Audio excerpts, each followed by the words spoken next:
Hello friends, আজিৰ ভিডিঅ'টোত আমাৰ এই সোলাৰ সিস্টেমৰ আটাইতকৈ ডাঙৰ প্ল্যানেট যেটো বৃহস্পতি গ্ৰহ অৰ্থাৎ জুপিটাৰ সেই জুপিটাৰৰ বিষয়ে ডিসকাস কৰিম। সো আজিৰ এই ভিডিঅ'টোত আমি জুপিটাৰৰ বিষয়ে বহুতো অজানা কথা আজিৰ এইটো ভিডিঅ'তে জানিম। গতিকে আপোনালোকে ভিডিঅ'টো শেষলৈকে চাই থাকা আৰু যদি এতিয়ালৈকে মোৰ চেনেলটো সাবস্ক্ৰাইব কৰা নাই তেনেহলে কৰি দিয়া। বিস্তাৰিতভাৱে আলোচনা কৰিম জুপিটাৰৰ বিষয়ে। সো ফ্ৰেন্ডস আৰম্ভ কৰো আজিৰ এই ইন্টাৰেষ্টিং টপিকটো। বন্ধুসকল, জুপিটাৰ আমাৰ এই সোলাৰ সিস্টেমৰ আটাইতকৈ ডাঙৰ গ্ৰহ। সূৰ্যৰ পিছত আটাইতকৈ ডাঙৰ অবজেক্টটোই হল আমাৰ জুপিটাৰ আৰু প্ল্যানেটৰ ভিতৰত আটাইতকৈ ডাঙৰ প্ল্যানেট হল জুপিটাৰ। জুপিটাৰ এইটো এটা গেছীয় প্ল্যানেট অৰ্থাৎ এইটোত পৃথিৱীৰ লৈকা মাটি নাই। এইটোত গলে আমি গৈ যদি জুপিটাৰৰ ওপৰত ল্যান্ড কৰো তেনেহলে তাত ঠুস মাটি নেপাম, তাত আমি ল্যান্ড কৰিব নোৱাৰি। তাত গৈ ভৰি দিলে কেৱল মাত্ৰ তাৰ সেই ক্লাউডি গেছৰ ভিতৰত সোমাই থাকিম। সো ফ্ৰেন্ডস, জুপিটাৰ আমাৰ এই সোলাৰ সিস্টেমৰ আটাইতকৈ ডাঙৰ প্ল্যানেট হোৱাৰ কাৰণে এইটোৰ গ্ৰেভিটিও অত্যাধিক। আমি যদি পৃথিৱীত আমাৰ ওজন 60 কেজি থাকে তেনেহলে জুপিটাৰত যোৱাৰ পিছত সেই ওজনটো আমাৰ 130 কেজি হৈ যাব। আৰু এটা আশ্চৰ্যকৰ কথা, জুপিটাৰ যেটো গেছীয় প্ল্যানেট হোৱাৰ কাৰণে তাত যিবোৰ গেছ আছে সেই গেছবোৰৰ প্ৰায় 89% হাইড্ৰোজেন আৰু 10% হিলিয়ামেৰে গঠিত। তাৰ মানে এটো যদি আৰু অকমান ডাঙৰ হলহেতেন তেনেহলে জুপিটাৰতো ফিউজন আৰম্ভ হৈ গলহেতেন। তেতিয়া আমি এইখন পৃথিৱীৰ পৰা এটা সূৰ্য নহয় দুটা সূৰ্য দেখা পালোহেতেন।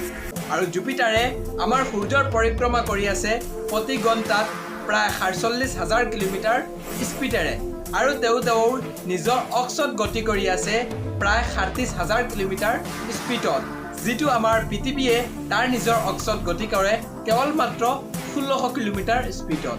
সো ফ্ৰেন্ডস, সেই কাৰণে জুপিটাৰ ইমান ডাঙৰ গ্ৰহ হোৱাৰ পিছতো জুপিটাৰত এদিন কেৱল মাত্ৰ ৯ ঘণ্টাত হৈ যায়। সো ফ্ৰেন্ডস, জুপিটাৰৰ আকাৰ ইমান ডাঙৰ যে জুপিটাৰত আমাৰ পৃথিৱীৰ নিচিনা ১৩০০টা পৃথিৱী সেট কৰিব পাৰি।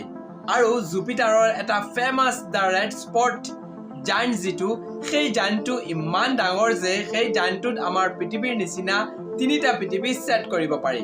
আৰু সেই জায়ান্টটো বিজ্ঞানীসকলৰ গৱেষণা মতে সেই জায়ান্টটো আজি ৪০০ বছৰৰ পৰা এনেকুৱা অৱস্থাত আছে আৰু সেই জায়ান্টটোত প্ৰায় ৪০০ কিলোমিটাৰ স্পীডৰ বতাহ অনবৰত চলি থাকে।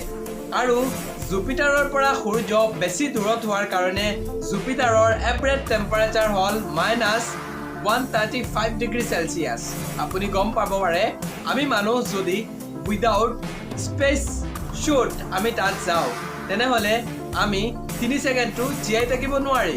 সো ফ্ৰেন্ডস, জুপিটাৰ আমাৰ এই সোলাৰ সিস্টেমৰ আটাইতকৈ ডাঙৰ গ্ৰহ হোৱাৰ লগে লগে সেই জুপিটাৰে তাৰ ভিতৰত বহুতো ৰহস্য লুকাই ৰাখিছে যেটো আমি আজিলৈকে গম পোৱা নাই।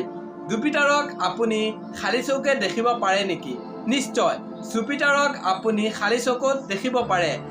আমাৰ আকাশত আটাইতকৈ বেছি চিকপিকিয়া থকা ডাঙৰ যেটো তৰা দেখো সেইটো আচলতে জুপিটাৰ।